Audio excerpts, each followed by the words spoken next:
السلام علیکم ورحمۃ اللہ وبرکاتہ۔ الحمد للہ الذی کفى وسلام علی عباده الذین اصطفى، اما بعد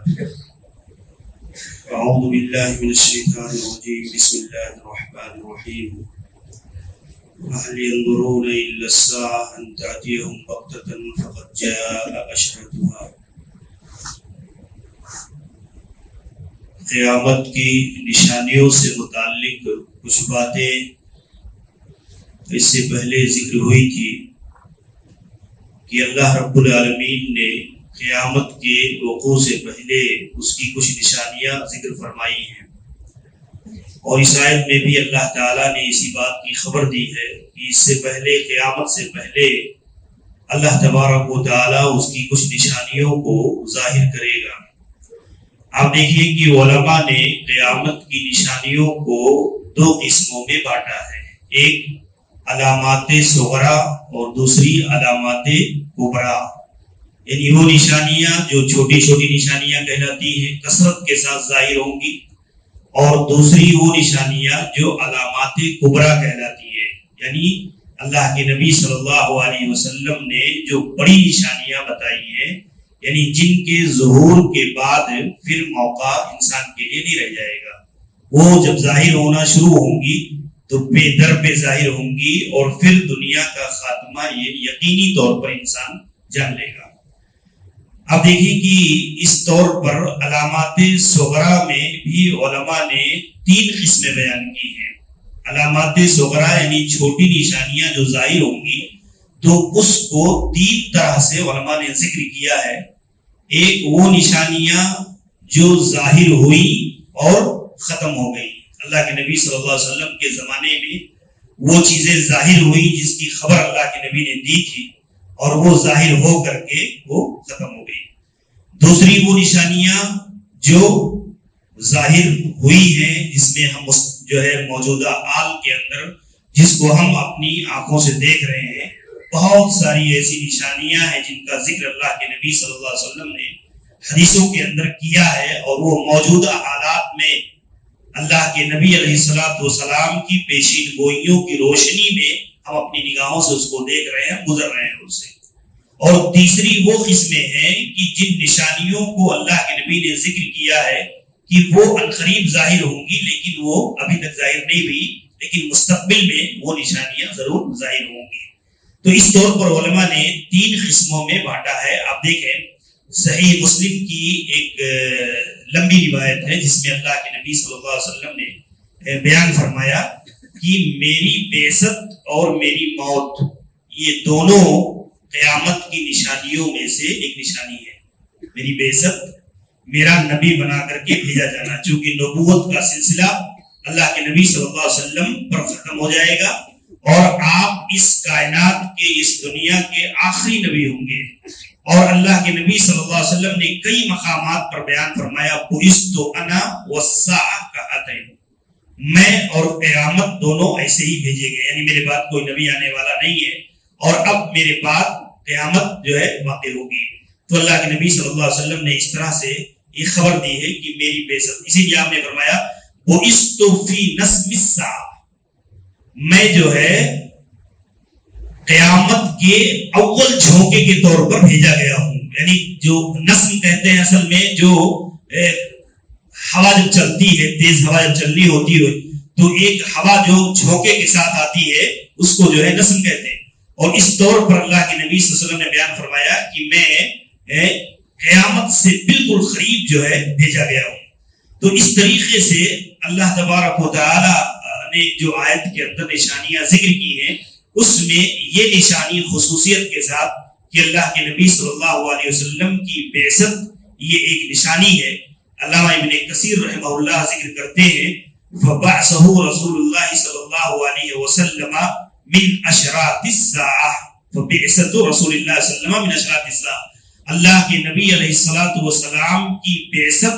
یہ قیامت کی نشانیوں میں سے ایک نشانی ہے۔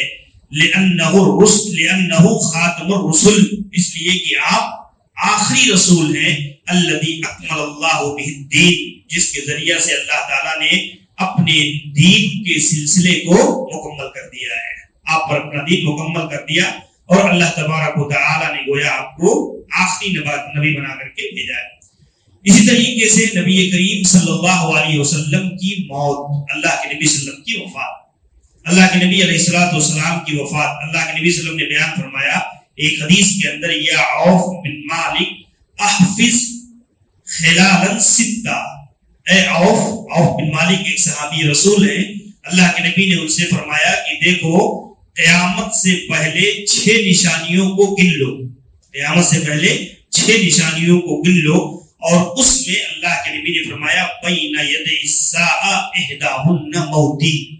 قیامت سے پہلے جو نشانیاں ظاہر ہوں گے اس میں ایک نشانی میری وفات ہے، میرا اس دنیا سے جانا ہے۔ یہ اللہ کے نبی صلی اللہ علیہ وسلم نے اپنی موت کو قیامت کی ایک نشانی کے طور پر ذکر فرمایا ہے۔ آپ دیکھیں وقد کان موت النبی صلی اللہ علیہ وسلم من اشراط الساعہ وعدم المصائب للامہ، اور امت کے لیے اس کائنات میں سب سے بڑی مصیبت جو نازل ہوئی امت پر وہ اللہ کے نبی صلی اللہ علیہ وسلم کی موت ہے، اللہ کے نبی صلی اللہ علیہ وسلم کی وفات ہے۔ اسی لیے آپ دیکھیں گے کہ رسول اکرم صلی اللہ علیہ وسلم کے بارے میں حضرت انس بن مالک رضی اللہ عنہ کہتے ہیں کہ لما كان اليوم الذي دخل فيه رسول الله صلی اللہ علیہ وسلم المدینہ اذاع منها كل شيء، اللہ کے نبی صلی اللہ علیہ وسلم جب مکہ سے ہجرت کر کے مدینہ آئے تو اہل مدینہ کے لیے وہ اتنی بڑی سوغات اور اتنا بڑا تحفہ تھا کہ ایسے لگا کہ پورا مدینہ روشن ہو گیا ہے۔ اللہ کے نبی صلی اللہ علیہ وسلم نے جب مدینہ میں قدم رکھا تو پورا مدینہ جیسے روشن ہو گیا ہے۔ اور پھر کہتے ہیں فلما كان اليوم الذي مات فيه اظلم منها كل شيء،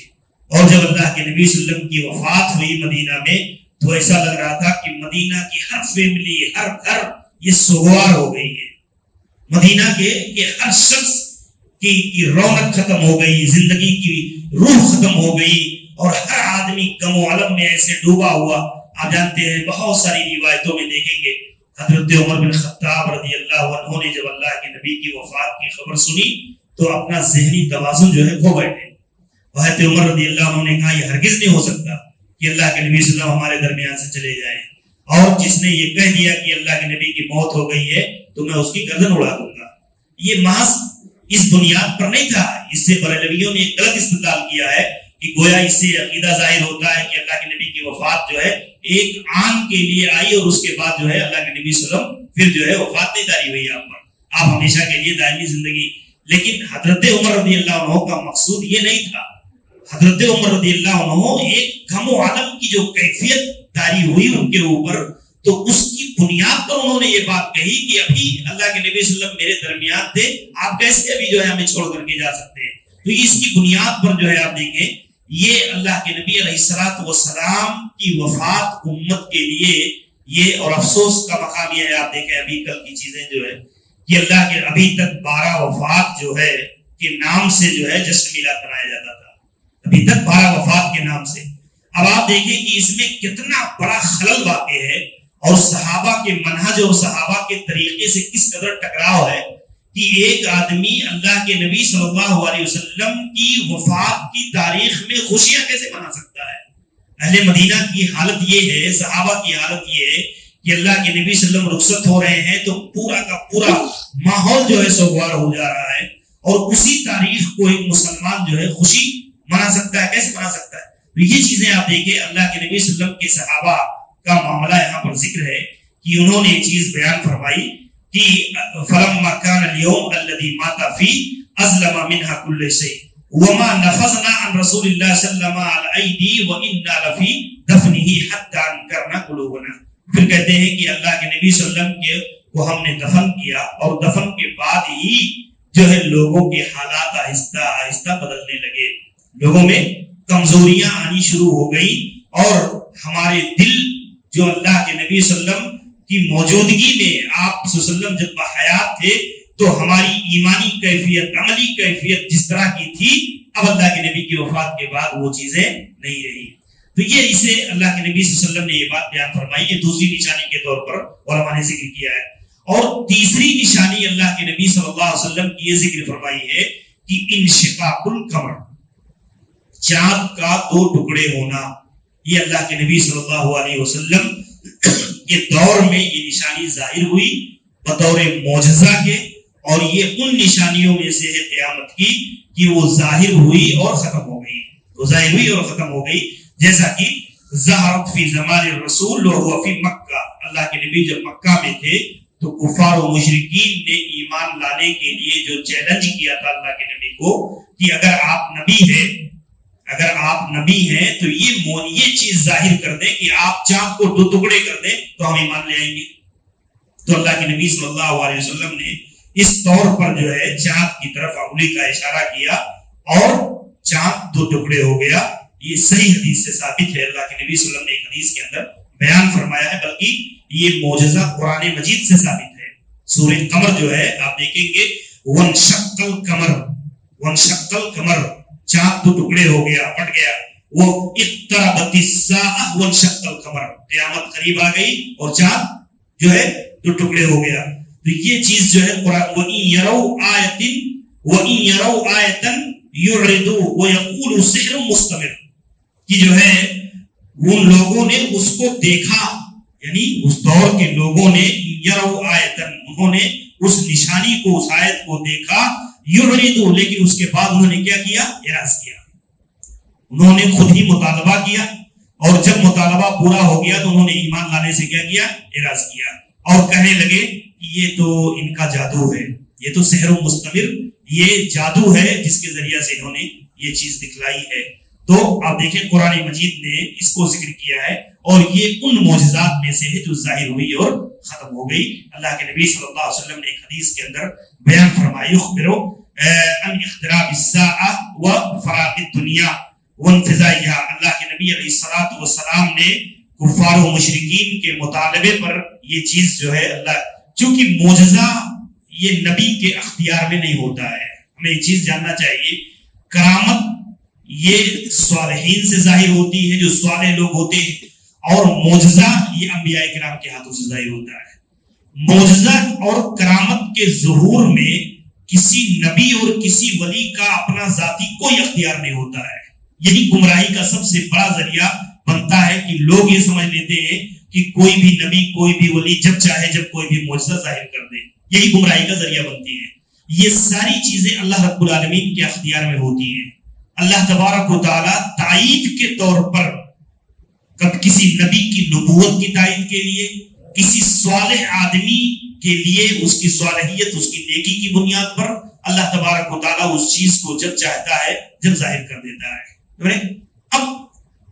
کرامت کے نام پر لوگوں نے اتنی گمراہیاں سماج کے اندر پھیلا دی کہ آپ دیکھیں مرغی کھا رہے ہیں، گوشت کھا رہے ہیں، اور بس جوش میں آئے اور کہہ دیا قم باذن اللہ، تو وہ کھڑا ہو گیا جو ہے.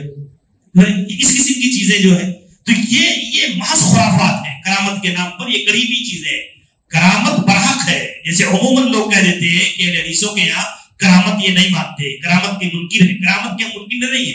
ہمارے عقیدے کا حصہ ہے کہ اگر کوئی خارق عادت چیز ظاہر ہوتی ہے اور واقعی وہ کسی صالح انسان کے ہاتھ پر ظاہر ہوتی ہے تو اس پر ایمان لازمی چیز ہے، اس کا یقینی ہونا لازمی چیز ہے، اس کا منکر نہیں. لیکن اگر کوئی آدمی فاسق و فاجر ہے،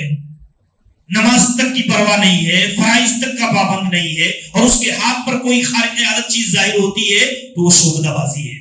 وہ کرامت نہیں ہے، وہ شعبدہ بازی ہے. اسی لیے اس کے اندر علماء نے واضح فرق اور تفصیلی چیزیں بیان فرمائی ہے. یہاں جو ہے اللہ کے نبی صلی اللہ علیہ وسلم کی جو حدیث ہے کہ معجزہ کے بارے میں کہ ان اہل مکہ سألوا رسول اللہ صلی اللہ علیہ وسلم ان یریہم آیا، اہل مکہ نے سوال کیا تھا اللہ کے نبی سے کہ ہمیں کوئی نشانی دکھاؤ. تو اللہ کے نبی صلی اللہ علیہ وسلم فاراہم القمر شقتین، تو اللہ کے نبی نے چاند کو 2 ٹکڑے کر کے دکھا دیا. حتی رأوا حراء بینہما، یہاں تک کہ ان کفار مکہ نے دیکھا کہ اس کے دونوں ٹکڑے جبل ابی قبیس کے اس طرف اور اس طرف جو ہے وہ دونوں جو ہے ٹکڑے اس کے گرے. امام ابن تیمیہ رحمہ اللہ نے اس بات کو ذکر کیا ہے کہ یہ برحق ہے، اس میں کسی طرح کا کوئی شک نہیں ہے، بلکہ یہ یقینی چیز ہے جو قرآن اور سنت سے ثابت ہے. اور یہ قیامت کے معجزات میں سے، قیامت کی نشانیوں میں سے ایک نشانی ہے کہ طور پر علماء نے اس چیز کو ذکر کیا ہے. ایسے ہی اللہ کے نبی علیہ الصلوۃ والسلام نے جو یہ 6 نشانیاں بتائی ہیں کہ مجھ سے پہلے میرے بعد جو ہے یہ 6 نشانیوں کو گن لو، تو وہ 6 نشانیاں انہی میں سے ہیں جو ظاہر ہوئی اور ختم ہو گئی. اس کے بعد بھی کئی نشانیاں اللہ کے نبی صلی اللہ علیہ وسلم نے کئی حدیثوں کے اندر بیان فرمائی ہیں. ہمارا مقصود یہ ہے کہ ہمیں اور آپ کو قیامت کی نشانیوں سے جو عبرت حاصل ہوتی ہے اس عبرت کو اخذ کرنا چاہیے. اور دوسری چیز، قیامت کی نشانیاں، اس پر ایمان، اس پر یقین، اور اس کو سن کر کے، جان کر کے پھر اس بات پر یقین کہ یہ چیزیں یقینی ہیں اور یقیناً یہ چیز ظاہر ہوں گی. اس سے معلوم ہوا کہ ہم قیامت سے بہت قریب تر ہیں، اور انسان کو، ہر آدمی کو اس کے تعلق سے فکر کرنا چاہیے. اللہ تعالیٰ ہمیں اور آپ کو کتاب و سنت کی روشنی میں باتیں سمجھنے کی توفیق عطا فرمائے. السلام علیکم.